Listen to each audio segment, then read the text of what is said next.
All righty. Good afternoon. Happy Friday, May 30th, 2025. Trading trends. Let's get into it. This is a month end. When we come back on Monday, it'll be June. We are getting into summer, my favorite part of the year. Let's get into the charts. Some stuff happened today. It was more emerging markets related. And then let's recap this week. A lot of the stuff that moved was actually instruments that we look at. So it's pretty interesting. I accepted this from the little AI generator there. Bitcoin was a big drop this week. It dropped about 6%. So today, really the big headline was emerging markets, EM dropped about 1.33%. And then this week, when you zoom out Monday to Friday, Monday was a holiday. So it takes into account last Friday's action. Really the big move in the ETFs and the underlying areas was an 11% rally in uranium. A lot of the nuclear stocks went berserk this week. And big decline, 6%, not nothing, more than 1% a day in nat gas and Bitcoin. And Bitcoin, after had that massive, rally. We'll take a look at nat gas. We'll take a look at all these charts. Very meaningful. The Friday episode is my most, significant to me show because I have a lot of takeaways and stuff I enact with my my trading. I love to zoom out each week. It really helps the process. I urge you to do the same thing. I know my buddy JC is crazy with the monthly charts, and you get the monthly charts this weekend as well. So that's even a better step back. Okay, so in single stocks, NVIDIA down 3.9%. Tesla gave up 3%. Palantir, my gosh, little engine that could. I've gotten some messages from this today about 8%. Probably the best looking stock in the entire marketplace. With Netflix, I would say, in the U.S. markets. Full disclosure, the wife does work for Netflix, but the stock technicals is technicals. United Healthcare bouncing small, 1.25% off the absolute dirt essential. I mean, the stock looks terrible. I know it's had a rally off the lows, but stock to me still looks awful. Costco up 3%, Netflix aforementioned up 2%, and the semi ETF down a big 6%. So we look at the intraday action here. So we opened right by here. Today, average volume, when all said and done, we were trading pretty weak from the start. I mean, they bought it at the 10 o'clock bar. But you can see here, we're trading under the orange line or the volume-weighted average price.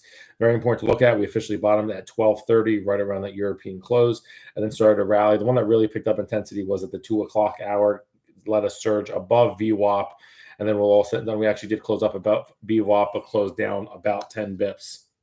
A lot of the markets were sideways. IBM, your biggest mover to the downside, down almost 0.5%. As I zoom out, so again, I think this market is basing in the next week or so. Like again, today down 10%, not huge. You'll actually see how fast the beginning part of the show is because we had no multiple standard deviation movers, I believe, to the upside and downside. Kind of funny. So it might be a shorter show than usual if I don't blather. My kid is upstairs screaming, so perhaps it will be a shorter program.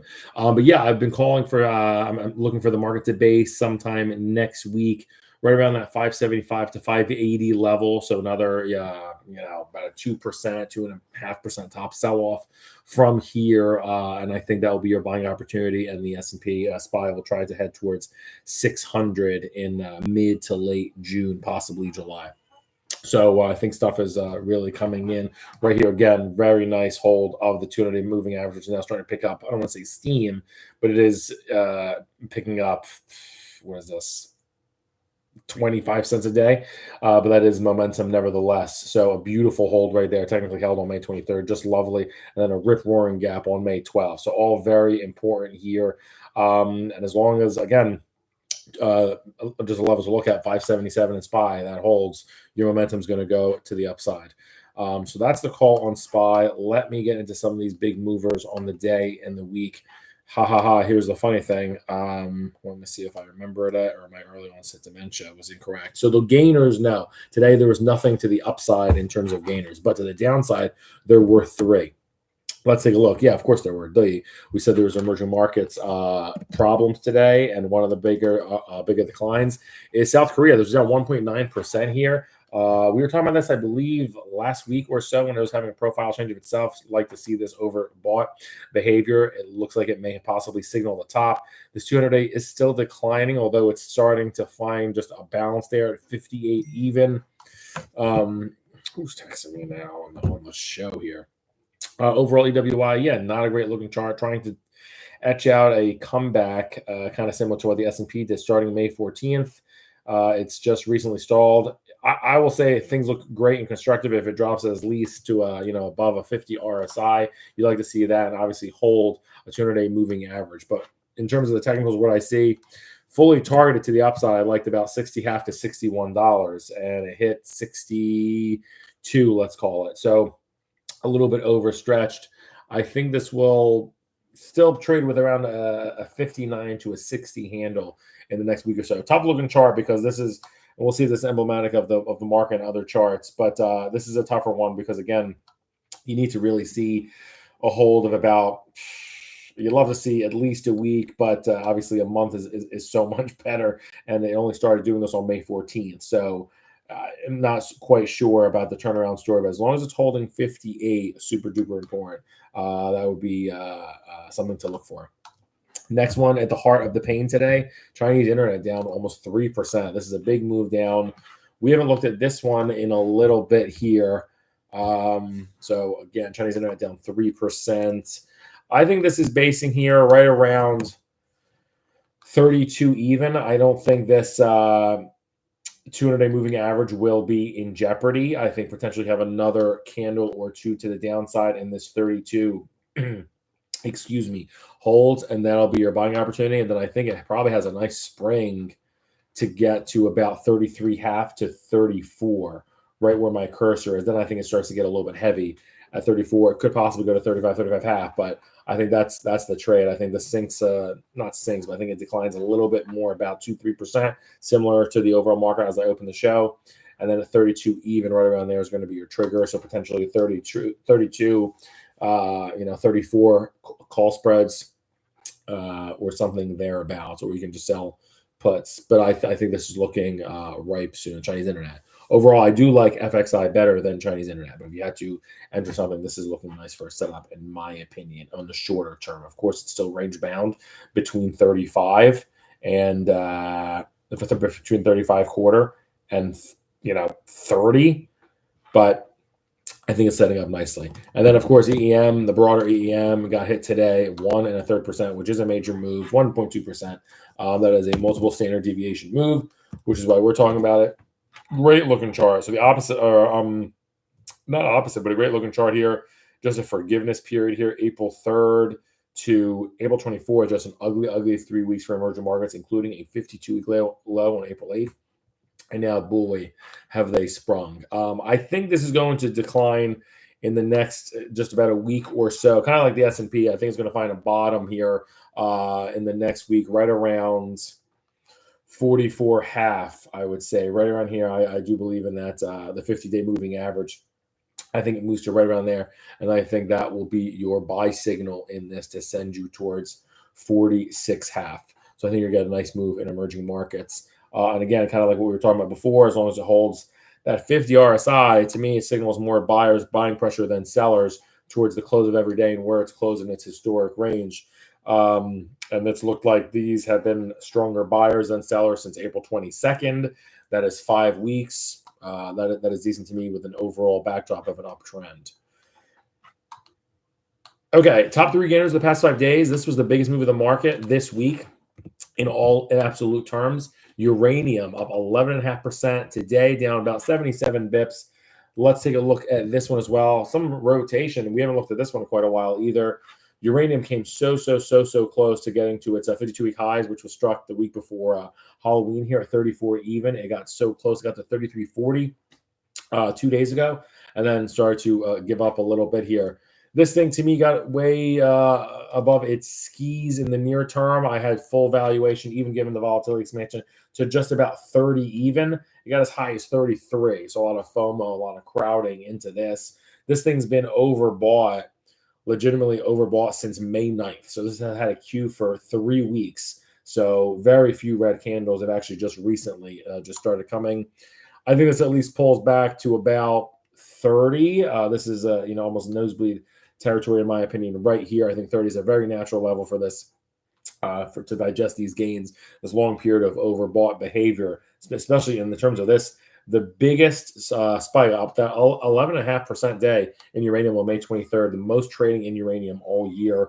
and we were just peaking in terms of RSI overbought. So this thing really being hot this past week. I think this pulls back to at least 30, potentially 29, but I don't think the 200-day moving average is at risk. But prepare for a little bit of decline in uranium. I think it started to happen just 2 days ago. Okay, next. So that was the best gainer though this week. If you were in uranium this week, you absolutely crushed it, up 11.5% this week. Congratulations. The second one, I am not going to really dig home because it is South Korea. It's been the second best place. So I always like to see when the charts come up twice. But so South Korea, a great winner on the week. It's really trying hard to etch this turnaround. That is a heck of a move from 58 all the way to 62 in a nation ETF. But they gave back, a pretty good portion today, 2% today, right? That 1.9 we'll call it 2, and it's up. What did we say in the past 5? Up 4. So a significant bid back today. Immediately in my head, I think of a mental Fibonacci of a 5-day, 50%. It's already right about at that point. So I want to see if it holds. And magically, it's at the $60 even number. So let's see. I already talked about this chart in the previous segment. I'm not going to repeat myself more than I need to due to the early onset dementia that I likely have. Okay, next. GDXJ, your number 3. Oh, that's not how you spell it. That is a couple of things wrong with me. That's not just dementia. Okay, the junior miners were the third best place to be this week, up 3%. So again, from the long side, the SPY, by the way, was up 80 bips. So it was a pretty sideways week in the market. Again, the market ups 80 bips in SPY. So kind of nothing. Market's actually done nothing for the past 2 weeks, but May was one of the strongest months in like the past year in the stock market. So again, it's all about time frame. Gold miners, again, we talked about this, saying that it was setting up. And this is still a superstar. It had peaked on April 21st at 66.80, and we were saying trust pullbacks in this down to the 50. And you had it several times here between May 14th and May 16th. And now we've shot back up. The gold miners, the third best place to be in the market after uranium in South Korea this past week, up 3%.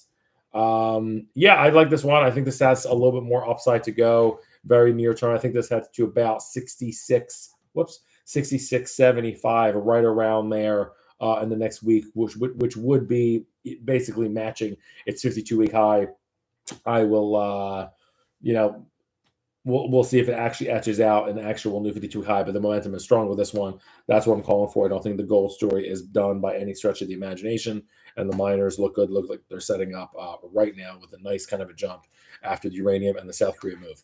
All right, the worst spots to be, so that you didn't want to be in these areas, or at least you were short, it would have made you happy. It would have made you happy. But Bitcoin, the worst place to be in the past week, down 6% or more than 1% a day. I'm not angry at it by any stretch, because this thing is coming off of all-time highs on May 22nd at 63.70 with overbought behavior. You are now coming onto a convergence of moving averages here, specifically the 50-day moving average. So totally healthy digestion of gains.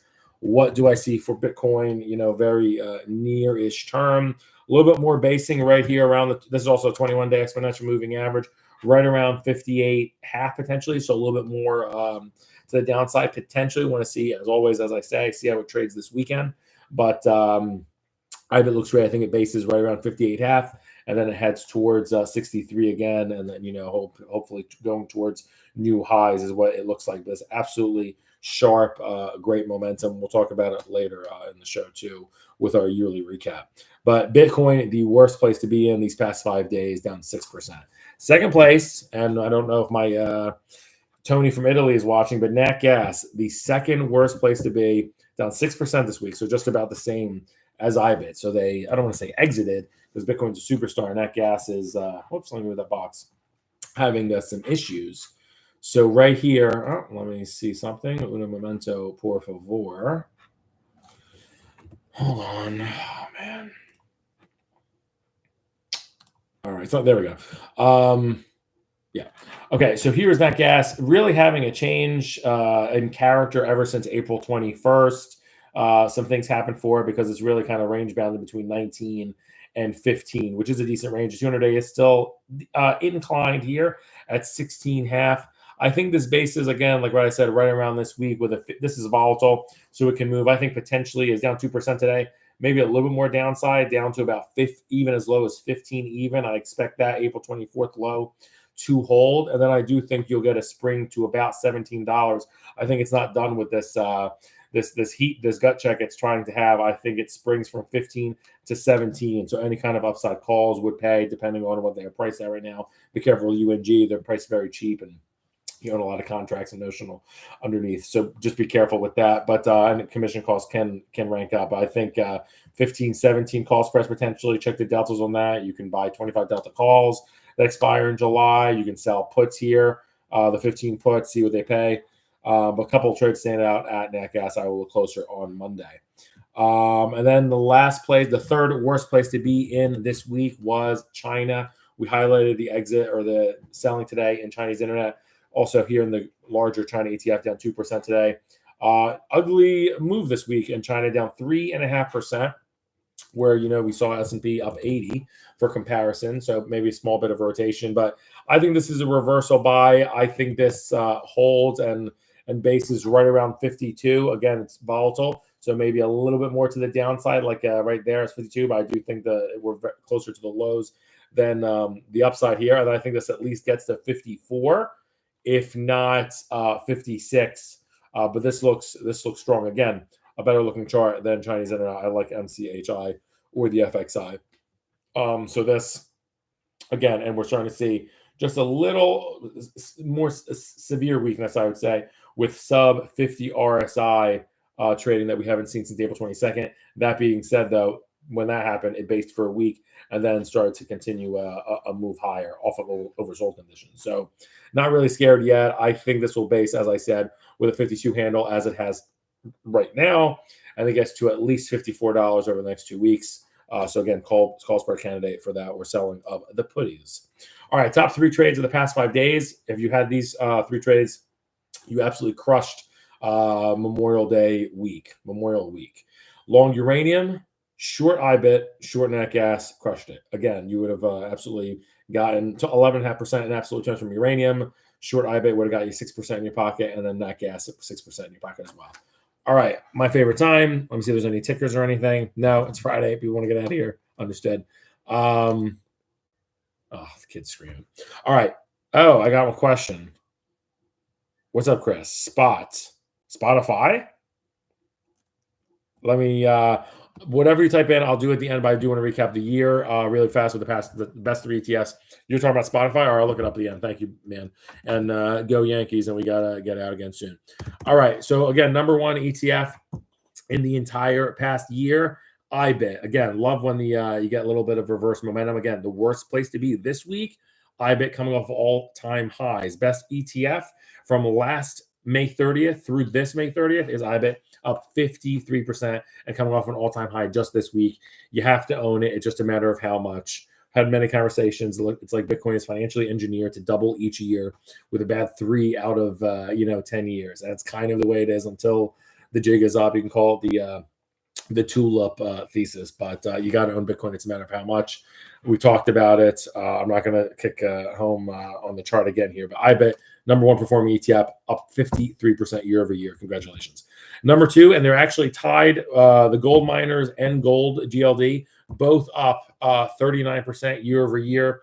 This one had its all-time highs a little bit in the rear view now, going off of 5 weeks was when gold peaked, specifically the GDX. At 53.25, looks absolutely still fine to me. We were talking about the gold miners earlier today. I think they're getting ready for a run. This to me right now in the short term, I think maybe has a little bit more to go, maybe 52. But I think this actually has had a nice move. I think the large miners, I think they actually start to descend a little bit towards 49. So I think a little bit of a reversal play here. Let me just double check that on the charts here. Yeah, I think the miners may potentially have a little bit more to go than the major caps. But in terms of the year, which is what we're talking about, GDX up 39%. And again, this is the same recap essentially that I had from last Friday. I was on the floor with Metallica last Friday. 2 Fridays ago, it's EUFN. It was flat today. This thing's not making all-time highs every day now. That stopped a week and a half ago. But EUFN up 32%. This is no flash in the pan or flavor of the week. What else can I say? type trade like that. I think right here you're still seeing great money flow buys in this thing since February, significant flows. I think this base is worst case because there's a long line to bid these. Potentially you get a sell-off next week down to about 31 even, right where my cursor is, right where this convergence of moving averages are. And then that will set the stage as it tries to make another move towards 32 and new all-time highs. The EUFN, again, you got to own Bitcoin, gold, or gold miners, and then some kind of Europe, Germany, and then right behind this, if I continue, went number 4, number 5, it would have been China right on its tails, the FXI. So, and Germany, EWJ, if I didn't say that already. All right, last one from my buddy Chris. Spotify, then we'll send you off into the weekend here. I told you it was a shorter show due to the no multiple standard deviation movers to the upside to this day. All right, Spotify looks absolutely great. Look at this chart. Wow. This looks like a Palantir. I see no tests underneath a sharply inclined 2-day moving average. I love Spotify. They take a lot of my money for over a decade now. These guys are coming off of highs May 27th. I don't know what your time frame is. If you want to speak to that at all, Chris, but this thing's up 4% today. I think, again, the 21-day exponential and the 50-day is right around 635. So right where my cursor is. Again, the stock is hundreds of dollars, so it could be a little bit different to play in terms of optionality and liquidity there. But I think this is basically around 635, and I think this is heading towards – I think this has a bullish 2 to 3 weeks ahead of it. This looks like it wants to go to 700. I think you're going to get a little bit of vol expansion and get as higher as this. I think this starts to climb. So I like this one. This looks like an absolutely extraordinary stock. And I think you're going to get a nice move over the next 2 weeks. So congrats. I can already tell you're in because you're a bright boy. Peace out, everybody. And we will talk to you. Oh, Palantir forecast for next week. Oh, yeah. I had another question about Palantir. It had a rocking day today, just a monster, up 8%. Let's take a look-see. Yeah, I mean, it had a big move today. I was going to say similar to charting these other stocks that I thought this was going to base around 120. It did that move today. What was the low today? 121, right? 122. So this thing has shot up. What I would have said just perfect on the chart. It bases around 120 and heads towards around 138. So I still think it has a good, nice bullish 2 weeks or so. And again, 138 are new all-time highs for this sucker, which is right now is 133. So I think we're getting new all-time highs in Palantir. I'm not so sure if it's exactly next week, but over the next 2 weeks, I think you're headed towards 135 to 140 area. And then Elf Beauty, we talked about this the other day. It had a big move. It was up 60 bips today. I think we talked about it. Like I said, but we'll go with the forecast. Yeah, so it's really interesting to see where these things trade after earnings. You see the candles getting smaller today, down 60 bips on very minimal, obviously a lot less volume than before. Yeah, I don't love it here. I mean, I don't know what your position is, green trading, but this looks like to me, I don't think this 200-day moving average holds. We'll see. We've seen a lot of charts have a week to 2 weeks of holding a 200-day moving average. You're going to want to look closely this 101 half level. I personally don't think it holds it just based on this, but at this thing, there has been a line of overbought conditions here since May 12th. This was going into the earnings when the stock was trading 74. So that is impressive. I'll say that. And right here, as the price is still holding green, we're at 87 RSI. So it's not exactly collapsing. So we'll see. The 101, I'll take back what I said about I'm not so sure it doesn't do it. But 101 is a huge line in the sand. If you start to see that break, I think it heads towards $90. So if you want me to say, hey, this thing's headed towards 135 next week, it's already had a huge run, and I'm a big believer of trees don't go to the sky. But this is impressive, this overbought condition for 2.5 weeks now. Thank you very much for all that, y'all. I hope we all have a wonderful weekend. Be good to your people in your life. Love y'all, and I will see you on hopefully Monday. Peace.